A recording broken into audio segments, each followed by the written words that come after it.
juri yang kami hormati, perkenalkan saya Raihan Arfa Pradipa dan rekan saya Levina Rasendria. Kami dari SMA Unggulan CT Arsa Foundation Sukoharjo. Nah, teman-teman sekalian tentunya udah familiar nih dengan mitos di mana ide-ide brilian itu muncul ketika kita berada di dalam kamar mandi.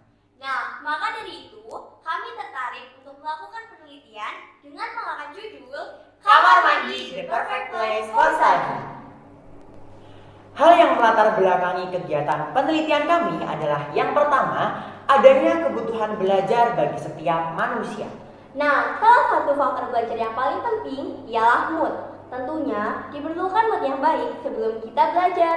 Tapi nih teman-teman, jangan lupa juga ada faktor pendukung yang gak kalah penting, yaitu kenyamanan. Nah, apakah teman-teman semua tahu? Ternyata kamar mandi itu mempunyai karakteristik kenyamanan yang dibutuhkan seseorang untuk berpikir loh. Bahkan Archimedes menemukan cara untuk membuktikan mahkota raja itu dari emas asli nggak sih? Itu ketika ia sedang berendam di dalam kamar mandi. Nah, di sini kami menggunakan metode penelitian campuran berupa metode kuantitatif dan metode komparatif. Metode kuantitatif ialah metode untuk memecahkan masalah secara sistematis dengan mengumpulkan data berupa angka. Sedangkan metode komparatif adalah metode penelitian dengan cara membandingkan variabel-variabel terkait. Selain itu, kami juga mengambil 12 subjek penelitian dengan metode Stratified Random Sampling yang berupa siswa kelas 10 SMA Unggulan CT Arsa Foundation Sukoharjo. Dengan peringkat paralel, kategori, tengah, dan setara. Nah, nantinya subjek-subjek itu akan dibedakan menjadi subjek A1 sampai F1 serta A2 sampai F2. Selanjutnya, kamar mandi yang kami gunakan untuk penelitian ini sudah kami kontrol nih teman-teman. Jadi kondisinya sama, begitu juga dengan materi belajarnya. Hanya saja bagi subjek penelitian yang belajar di dalam kamar mandi, kami fasilitasi plastik agar tidak basah. Selanjutnya, kira-kira apa aja ya yang diuji? Jadi nih ya, kita melakukan penelitian ini dalam 2 tahap. Supaya apa? Supaya data yang dihasilkan semakin valid dan akurat. Nah, pada penelitian tahap 1 ini, subjek penelitian A1 sampai dengan F1 belajar di dalam kamar mandi.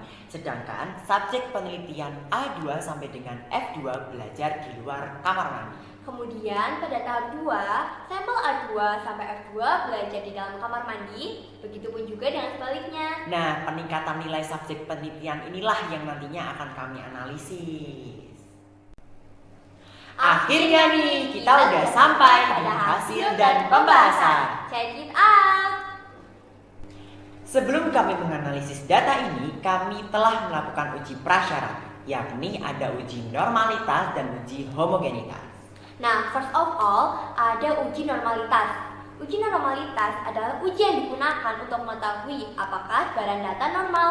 Nah, di sini nih kami menggunakan uji hipotesis dari Shapiro-Wilk. Karena sampel yang digunakan hanya terdiri dari 12 orang. Bener banget, jadi metode ini tuh metode yang paling tepat gitu. Nah, untuk rumusnya sendiri bisa teman-teman lihat di sini ya. And the next ada uji homogenitas. Nah, uji homogenitas adalah uji yang dilakukan untuk mengetahui apakah subjek penelitian sudah mewakili varian populasi atau belum. Uji homogenitas yang digunakan pada penelitian ini adalah standar deviasi. Nah, bisa kita lihat nih bahwa standar deviasi yang dihasilkan memiliki nilai lebih rendah daripada rata-rata nilai subjek penelitian sebelum uji coba. Itu artinya subjek penelitian kami telah mempresentasikan populasi SMA Unggulan CT Arsa Foundation Sukoharjo. Oke, bisa dilihat pada grafik bahwa terjadi peningkatan nilai penilaian harian subjek penelitian sebelum dan sesudah uji coba. Tapi teman-teman, walaupun keduanya sama-sama mengalami peningkatan, tetap lebih tinggi peningkatan subjek penelitian yang belajar di kamar mandi daripada subjek penelitian yang belajar di luar kamar mandi. Nah, data tersebut diperkuat dengan uji signifikansi yang digunakan untuk mengetahui peningkatan nilai dan perbandingan nilai subjek penelitian secara jelas menggunakan uji tes. Selanjutnya adalah analisis data tahap 2. Nah, di tahap 2 ini teman-teman sebetulnya itu mirip banget sama analisis data tahap 1. Yang membedakan itu hanya hasil hitungnya saja.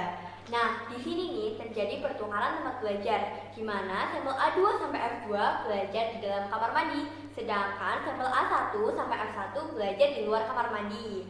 Nah, bisa kita lihat hasilnya pada grafik di atas ya. Walaupun keduanya sama-sama mengalami peningkatan, namun subjek penelitian yang belajar di dalam kamar mandi mengalami peningkatan nilai lebih tinggi. Sama seperti analisis tahap 1 tadi, kami juga membandingkan dan mengetahui peningkatan nilai subjek dengan UJT dengan hasil yang bisa kita lihat di slide berikut. Jadi, dapat disimpulkan bila subjek penelitian mengalami peningkatan nilai setelah dilakukan uji coba. Nah, hasilnya, subjek penelitian yang belajar di dalam kamar mandi mengalami peningkatan nilai lebih tinggi. That's right. So guys, dengan ini dibuktikan bahwa kamar mandi the perfect place for study. Yeay. Assalamualaikum warahmatullahi wabarakatuh. Perkenalkan, nama saya Redisa Latifah dan teman saya Mutia Husna Aulia. Hai teman-teman, kami dari SMA Trend Science Muhammadiyah Sragen akan mempresentasikan hasil penelitian kami yang berjudul Warna dan Tingkat Kebauan Kaos Kaki. Setiap manusia tentunya memiliki rutinitas harian masing-masing. Sebagai penuntut ilmu, pelajar memiliki rutinitas harian yaitu bersekolah. Dalam bersekolah tentunya kita sangat membutuhkan konsentrasi. Konsentrasi tersebut dapat terganggu ketika bau kaos kaki teman-teman kita sampai di hidung kita. Salah satu penyebab kaki kita menjadi bau yaitu keringat. Menurut Risandi, pada tahun 2016, keringat merupakan cairan yang diproduksi oleh tubuh yang berguna untuk menurunkan suhu tubuh. The Society of Chiropodist dan Pediatrists pada tahun 2011 menyebutkan bahwa salah satu bagian tubuh yang memproduksi keringat lebih banyak yaitu kaki, karena pada bagian tersebut sering ditutupi dengan penggunaan sepatu dan kaos kaki. Menurut NHS Watch pada tahun 2020, bau kaki atau bronchiolitis adalah aroma tidak sedap pada kaki akibat banyaknya keringat. Menurut Kobayashi pada tahun 1990 melaporkan bahwa kebanyakan bakteri koki pada kaki adalah Staphylococcus epidermidis. Mengutip dari Huntsman Cancer Institute pada tahun 2022, warna yang gelap menyerap panas lebih banyak daripada warna yang terang. Oleh sebab itu, disarankan untuk menghindari pakaian berwarna hitam dan memilih menggunakan pakaian berwarna putih saat ingin bepergian di cuaca yang panas. Berdasarkan data-data yang telah disebutkan di atas, peneliti memiliki hipotesis bahwa kaos kaki berwarna hitam lebih bau dibandingkan kaos kaki berwarna putih. Tujuan dari penelitian ini adalah untuk mengetahui hubungan warna kaos kaki dengan bau yang dihasilkan oleh kaos kaki. Selain itu, penelitian ini juga bertujuan agar masyarakat, khususnya pelajar, lebih menjaga kelembapan kaki mereka dengan memperhatikan kaos kaki yang mereka gunakan. Jenis penelitian ini merupakan penelitian deskriptif dengan pendekatan kualitatif. Langkah-langkah penelitian yang dilakukan pada penelitian ini adalah 1. Menentukan sampel. Penentuan sampel dilakukan dengan membatasi variabel untuk bahan pada kaos kaki karena penelitian ini hanya memfokuskan pada warna kaos kaki. Dalam penelitian ini, peneliti mengambil sampel bahan spandex saja. Peneliti mengambil 35 siswi dengan mempertimbangkan bahan kaos kaki yang digunakan. 2. Membuat kriteria.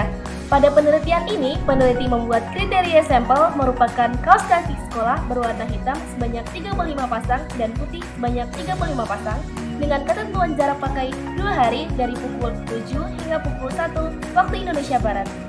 Peneliti membuat kriteria dengan kategori A tercium dari jarak 5 cm dengan jenis bau tidak berbau menyengat.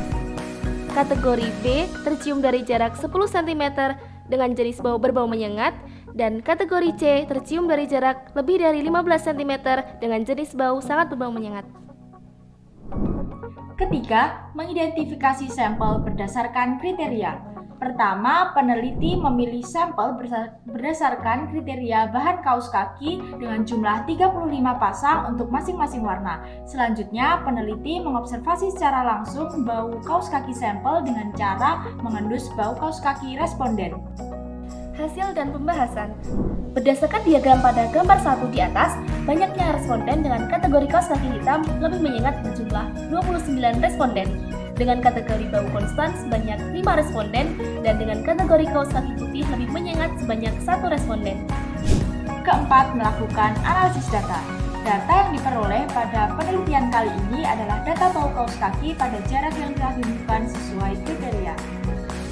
Kesimpulan, berdasarkan penelitian yang telah dilakukan, peneliti mendapatkan kesimpulan bahwa jumlah kaos kaki responden yang memiliki bau menyengat lebih didominasi oleh warna hitam daripada warna putih. Berdasarkan analisis peneliti, dapat disimpulkan bahwa terdapat hubungan antara warna kaos kaki sekolah dengan kadar bau kaos kaki yang dihasilkan. Saran, pada penelitian ini, peneliti tidak mengikut sertakan bahan kaos kaki, apakah bahan kaos kaki mempengaruhi kadar bau pada kaos kaki atau tidak. Peneliti berharap peneliti selanjutnya melakukan pembagian beberapa variabel jenis bahan kaos kaki. Sekian dari kami. Wassalamualaikum warahmatullahi wabarakatuh. Trend Science, Love Quran and Science.